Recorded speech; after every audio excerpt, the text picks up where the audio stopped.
We have so many stories in our lives, but our stories are not always heard. On the Hear My True Story podcast, we tell our own true stories. Before the white car parked, our head teacher had scattered. Looking at him, I could only see his tie that was flying backwards, waving at us, and he disappeared in thin air. I want to share my life story. I want to share my voice with the people because I know that just a small joke I can tell through this podcast, it will make someone smile. When you ask me what I fear most in life, I would definitely respond to you and say it's fear itself.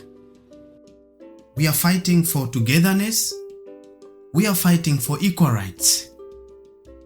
We are fighting to end injustice. You don't have to be a storyteller or writer because, guess what? Life writes the best stories.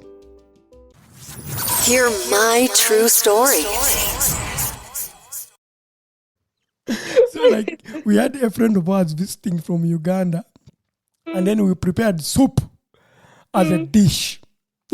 So it's me who prepared the soup, and then I brought it on the table, and then I cut bread. I made bread, and then I served the soup, and then we started eating. Then this person was like, "Otako, is this what we are eating tonight?" When a Ugandan is coming to visit me, usually I cook only Ugandan food, like cook pilau, I cook fish, I cook like those typical things because I know I wouldn't want to visit someone and I get soup. No, honestly. I understand what you're saying, but I asked my friend, do you eat or do you have anything specific you want to eat? They're like, no, I eat everything. I made soup. Yeah. This is when you ask me, it's the same thing that I'm going to say, because I will not have it in mind that Otako, a Ugandan man from Busoga, is going to cook soup for a Ugandan person. I'm so integrated in the German system that even the culture of food has taken me over. So I make for you soup. I feel like you should write that in your WhatsApp intro. Ugandan community. I'm so integrated. I cook soup. This is your favorite time of the week with your number one podcast. Hear my true story.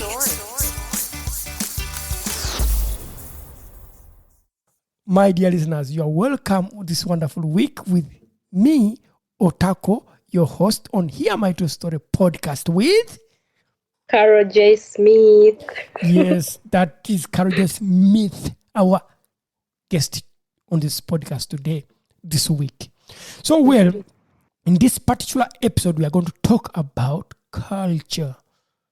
You know, both of us, we are migrants, currently moved to Germany, and we are living in Germany for over at least 5 years, I would say, for Carol. Is it already 5 years? Almost 5 years. Yeah, almost five years. We are in the year of 2024. So almost 5 years. Maybe you are listening to this episode in the year 2030. Just now we got this year, 2024. Yeah. Why are you laughing? Don't you think the episodes will be there up to 2030? I believe so, my friend. I believe they will be there. So, well, thank you, my dear listeners, for being with us every week. So this week we talk about culture and culture shocks. Mm-hmm. There's a time when we talked with you and you were like, no, Otako, we should make an episode about culture shocks in Germany. Yeah. So I just want to ask you my first question. I mean, what has been your unexpected aspect of your journey as a migrant in Germany so far regarding the culture? Yeah. Oh, I would say bread. Bread everywhere. Supper, dinner, it's bread. I really cannot eat bread every day. I spend months. If I'm not at work, I don't eat bread. But I found that wow, it is a typical food for the Germans. Yeah. So for me, that was a very surprising thing. And also Sundays, everything is closed. That is also for me. Up to now, I've not yet accepted it. Unfortunately, I am 4.5 years in Germany, and I already think, is Sunday, are the shops going to be open? Because in Uganda, everything is open 24/7. Yeah. I mean, what I can understand when you talk about the part of food, as food is something important, and I know you, Carol, food is important to you. I love food. Do you remember what was your first experience when they served you bread for lunch or maybe for dinner? How was your reaction? At first, I thought there was something else coming. I thought it was a starter. And then, at first, I thought that it was a starter, and I was waiting for another main course. And surprisingly, after dinner, they told me that was dinner, and I was like, we have just started dinner. Why is it just bread? They were like, that is our dinner. Yeah, so you were. Did you eat bread, you as a person? In Uganda or here? Here in Germany. At first, yes, I used to eat it for breakfast. More nicht. Like more, I never used to eat it like for lunch. For dinner, I don't eat bread for dinner or for lunch. Up to now, I don't. Right now, I even cut it. I don't eat it anymore for breakfast. I eat something else. I make my own food, or I eat mawolo. Mawolo is like the food from yesterday, and then you eat it the next day. They left from the dinner, yeah? Yeah, the leftovers from dinner. Yeah. So you were shocked with the section of food when you were served with the bread. Mm-hmm. Yeah, I can understand that. No, I'm not just laughing, maybe, but also I experienced it when I moved to Germany, and then bread was part of a big dish, bread and soup. For me, my annoying point was soup, but I got to learn to eat soup. I eat soup now. Actually, I also make soup like a German person. Before it was it was shocking for me. How can you give me soup as a dish? Yeah. I didn't grow up eating soup. It wasn't there in my life. It was just about making sauce and food. There's a lot of food where I come from in Uganda, where we come from. There's a lot of food. So that was my challenge when we came here, and then soup, bread was a shock. And I remember, I think within this month, I got someone from Uganda who visited me.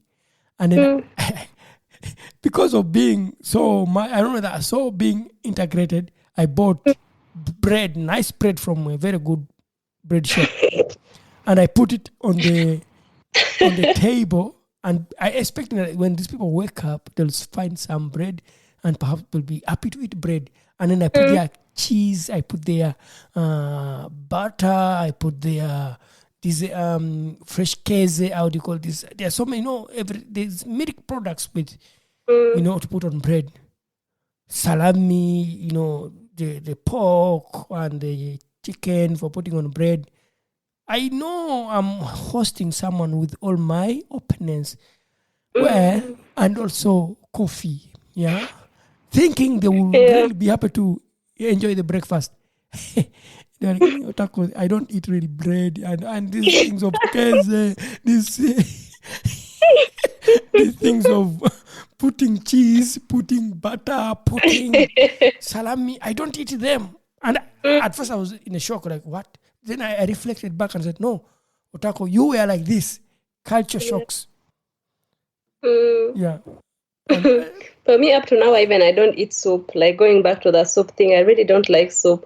When soup is cooked anywhere, I'm going to go the whole day without food because I cannot. I really cannot. I cannot. Yeah. You have someone knocking you up. Yes. Yeah, you can talk to them. Okay. Enjoying this episode? Leave a review now. Hear my true story.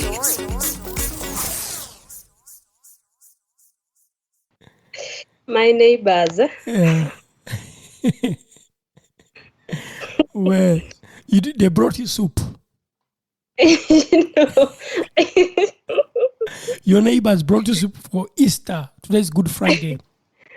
If they bring it, I would say thank you and pour it in the sink, unfortunately. So like we had a friend of ours visiting from Uganda, and then we prepared soup as a dish. So it's me who prepared the soup, and then I brought it on the table, and then I cut bread. I made bread, and then I served the soup, and then we started eating. Then this person was like, "Otako, is this what we are eating tonight?" And then I told the person, "Yeah, that's what we are eating tonight. Don't you have something else that we can eat?" And then I was like, "Yeah, we have soup and bread. I bought nice bread from the bread shop. I was like, okay. Maybe I can eat some rice. Can I make myself some rice?" And then I was like, "Yeah, you can make yourself some rice." That's And how did my you make Ugandan- rice? We had made some rice and noodles for the baby. And I told him, "Actually, you can eat this one for our kid." He was like, "Okay, let me eat that one." Soup. I can imagine. Oh my God, me and soup. No. I remember one time when we went to visit Miriam's parents, and then they made soup, Lindsay soup. It was nice. I really liked it. But usually I don't like soup. No. I can imagine that person, how she was or he was feeling in that moment. Like they felt like they were going to be hungry. I was sad at the end of it. I reflected on my action and I realized, I'm from Uganda, just like my friend who visited me. I didn't put in perception that, I need to cook something that these people can eat. Yeah. Because I asked this person when they're coming, "What do you eat?" They were like, "Anything." In my head, if you can eat anything, then you can eat soup because that's the one on the menu of the day. But I wouldn't count soup as eating soup, like eating. No, it is like something like luchen, like it's sliding it down. I made soup for my Ugandan friend.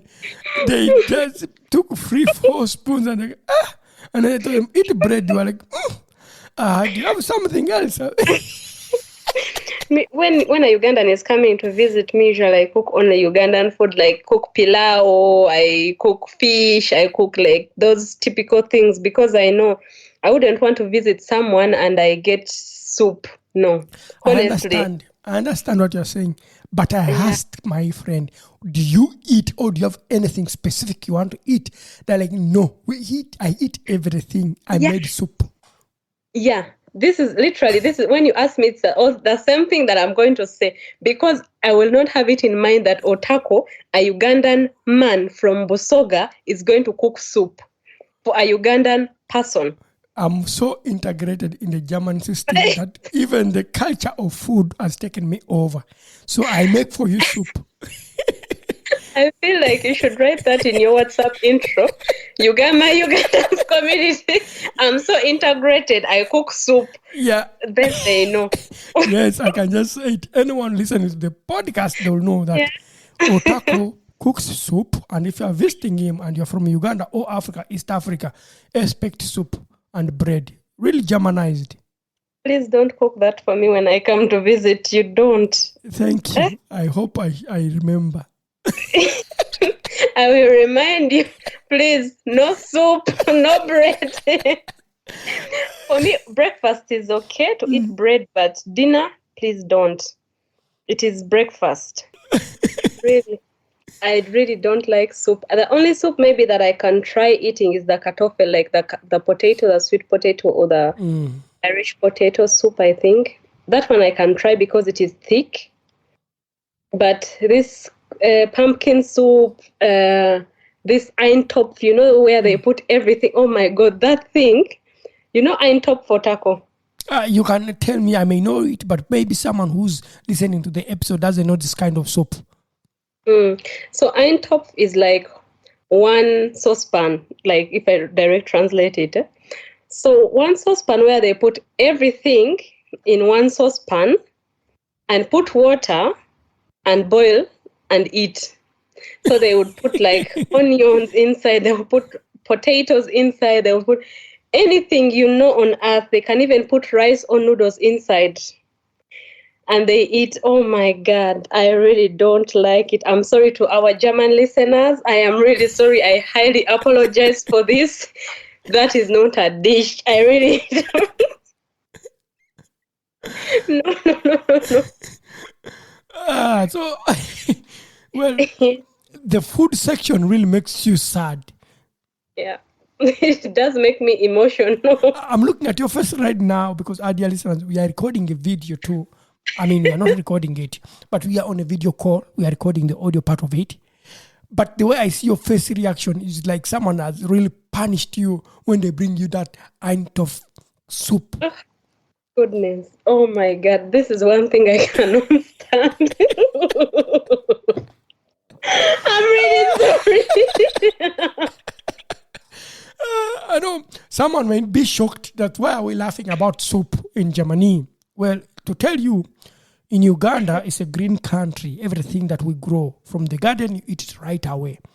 You have plenty of things. I don't understand when I am here and I say people are dying of food, but when I grew up, we used to pick everything from the garden. Cook it, eat it, and that's the dish. There was no soup so much. Yeah, and that's why I get also shocked when I came to Germany and I found soup as a big issue here.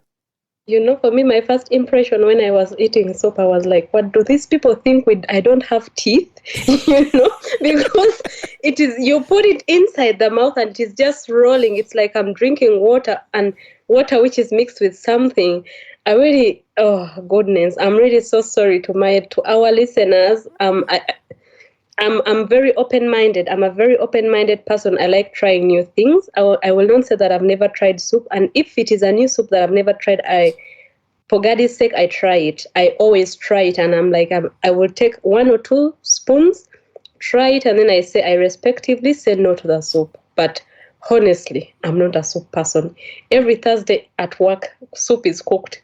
Every Thursday I come home very hungry. Very hungry. Sometimes I eat bread that I don't even like. I buy myself bread. So, if anyone from your workplace is listening to this episode, where I get to know Carol J. Smith doesn't really like the soup dish, which is okay. No one should force you to eat the soup that you don't like. Yeah, I mean, me, I cook it right now. And there's another culture shock that I met here, and it crashed with my culture. In Uganda, we don't have books for cooking. Like, recipes that are written with a book that you follow every step. Every house I visited here, they had a book at least. And in my head, I was like, why do I need a book to cook? I was so annoyed. I was like, no, I don't need a book to cook, and I'm not going to buy a book to cook. And then we went to a bookshop with my wife, and then she bought a book with dishes for Christmas and, with meat, because I like meat. So it was maybe a good thing to buy that book with meat. I was like, no, I don't need a book. I can cook without a book. But let me tell you, my friend, I bought a book again myself. Really? I had to buy a book because I was tired of eating what I've been cooking always. I wanted to eat something different. So I had to buy a book. So nowadays, I follow a book that I have at home to cook myself food. I also have a book to cook food for the small kid who's at home. Yeah, I have a book for Easter dishes. I have a book for Christmas dishes. I have nowadays books. I'm sure that's what they call integration. Wow, you have really integrated. If it is integration, I've not yet integrated, let me tell you.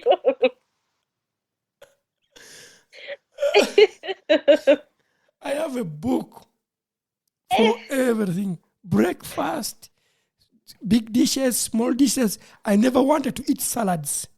I was always wondering, why would I eat salads? This is grass oil and something. Yeah. Because I grew up in my country, I'd never had salads. This was something for the rich people.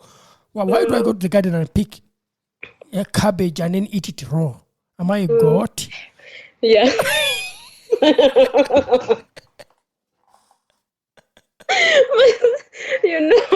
One day I was eating salad, and then my brother video called me, and he was like, what are you doing? I was like, I'm eating. What are you eating? I'm like, I'm eating salad. He was like, show me. And then I showed him. He asked me, Carol, are you a goat? And I'm like, I laughed, I was like, why? He was like, it's goats which eat green, like vegetables, like those things, because what I would call salad in Uganda, salad, it's like this half-cooked veggies or half-cooked greens, Our salads are half-cooked, not like fresh, and then you put a little bit of vinegar and stuff and eat the leaf. My goodness, from that day, my brother started calling me a goat. That Carol is a goat. But let me tell you something. Me, I was shocked with this culture of eating salads that raw. You cut a raw tomato, you put cabbages raw, and other salads. I don't know how they call them in English, because I didn't grow up with them, and we didn't even grow them. Yeah. Maybe put guaco, put zucchini. These are raw things. In my head, I was like, no, I'm not going to eat the salads. I'm not a god. But nowadays, I have a book. For salad. I have a book for salad. I'm telling you, if they talk about integration, I've integrated. You have already integrated.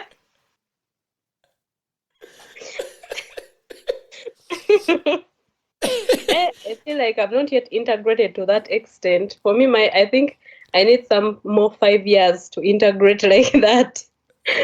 No, I had to, because I found myself in a situation where when I go to the supermarket, I'm buying something, the same things, cooking the same things, and my stomach doesn't want to eat that again.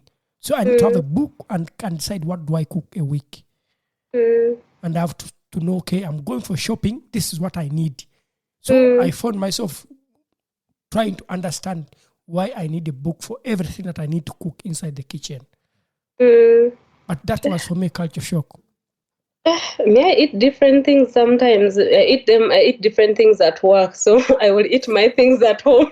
No. Because at work we eat a spätzle.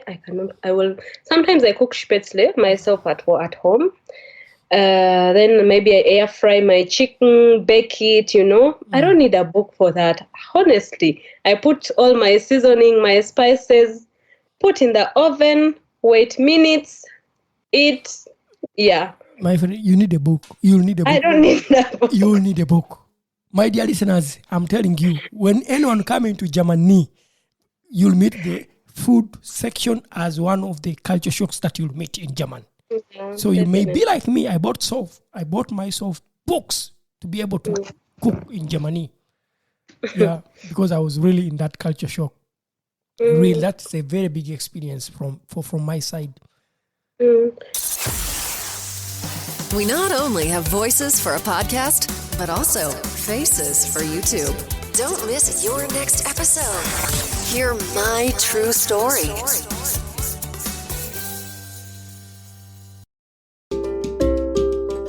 Thank you for listening to our podcast, Music by Edwin Matovo, hosted and produced by Otako. Subscribe to our podcast for more stories and visit us on our website, hearmytruestory.com, for more stories. All the links are listed in the show notes of this podcast.